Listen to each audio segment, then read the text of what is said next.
Welcome back to Faith, Power, and Emancipation. Faith, Power, and Emancipation. I am Professor Januarius Asongu, philosopher, theologian, psychologist, educator, and author of more than 2 dozen books, including The Splendor of Truth, Beyond Doctrine, and Faith, Power, and Emancipation, all three published by WIF and Stock Publishers.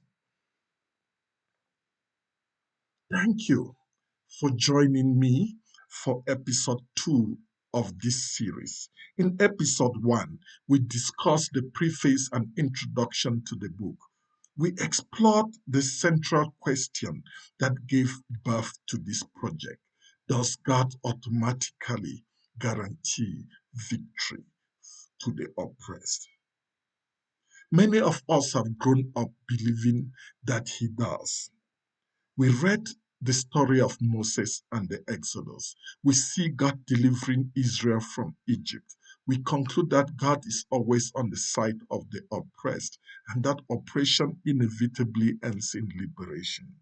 But history tells a more complicated story. Many oppressed peoples have struggled for freedom and never achieved it.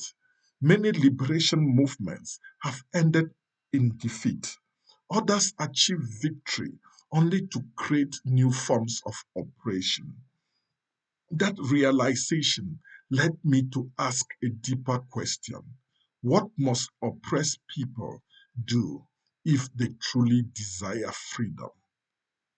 Today's chapter begins our journey toward answering that question. This chapter is entitled Liberation Theology After History, from Prophetic Praxis to Liberative Realism. The title might sound complicated, but the basic idea is simple. Liberation theology taught Christians how to resist injustice. The challenge now is learning how to sustain justice after liberation. That is the central argument of this chapter. Liberation theology emerged in the second half of the 20th century. It arose in places where millions lived under poverty, oppression, dictatorship, and exploitation. Theologians such as Gustavo Gutiérrez, Leonardo Boff, Jon Sobrino, James Cone ask uncomfortable questions.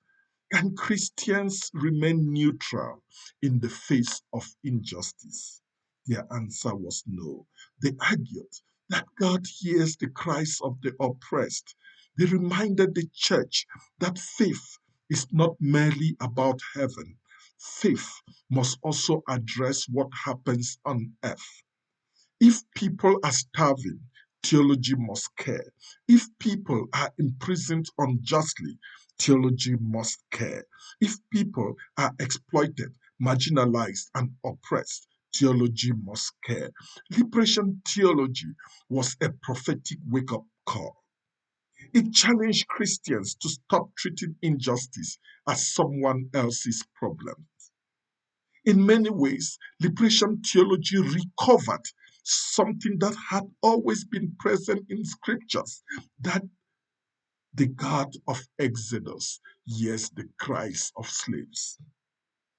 The prophet condemned corrupt rulers.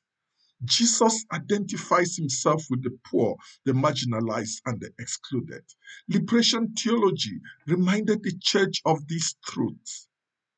And for that reason, it remains one of the most important theological developments of the modern era.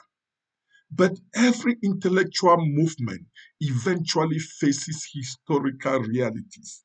The world of the 1960s and the 1970s is not the world we inhabit today.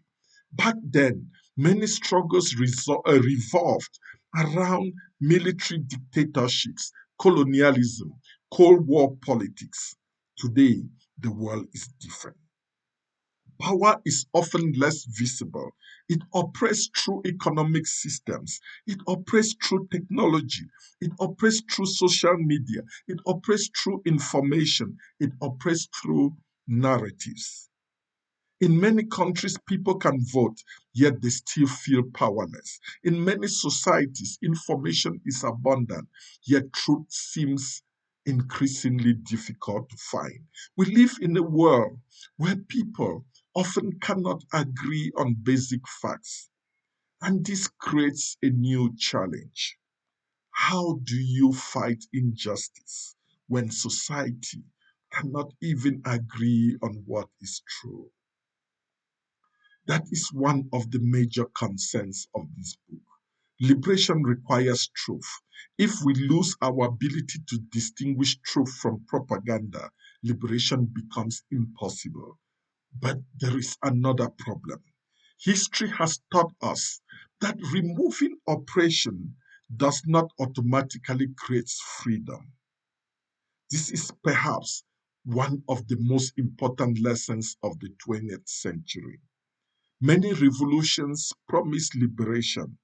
Some succeeded in overthrowing oppressive regimes, yet many later produced new forms of oppression. The oppressed became the new oppressors. The victims became the rulers. The revolution reproduced the very domination it had fought against. Why does this happen? Because liberation is not always about destroying unjust systems. It is also about building just ones. And that is where liberation theology often remained incomplete. It was exceptionally good at criticizing injustice. It was less developed when it came to explaining how freedom can be sustained after liberation. How do you govern? How do you build institutions? How do you prevent corruption? How do you stop today's liberators from becoming tomorrow's tyrants? These are the questions that became increasingly important after victory. That is why I argue that liberation theology has reached a new historic moment, not because it was wrong, but because it must grow, it must develop, it must become more attentive to truth, institutions, responsibility, and human fallibility. That is where the concept of liberative realism begins to emerge. Liberative realism starts with a simple observation. Human beings are imperfect. Power is dangerous. Knowledge is limited. Institutions matter. And freedom is fragile. Therefore, genuine liberation must combine moral passion with intellectual discipline. It must combine hope with realism. It must combine resistance with responsibility. It must combine courage with wisdom. Liberative realism does not abandon the preferential option for the poor. It does not abandon the struggle against injustice. It does not abandon the prophetic voice. Instead, it seeks to strengthen those commitments. It asks, how can we fight oppression without creating new oppression? How can we pursue justice without respecting truth? How can we build freedom that lasts? Those questions will guide the remainder of this book. In the next episode, we move even deeper. We will explore the relationship between truth, knowledge, and liberation. Why does truth matter for freedom? Can liberation survive in a world dominated by misinformation, propaganda, and ideological conflict? And what role does critical synthetic realism play in addressing these challenges? These are the questions we will explore in episode 3 or chapter 2. Thank you for joining me today. If you found this episode helpful, please click like, subscribe to the channel, and share this discussion with others. I would love to hear your thoughts. Do you think liberation movements often struggle after victory? Can societies sustain freedom without truth? Leave your comments below.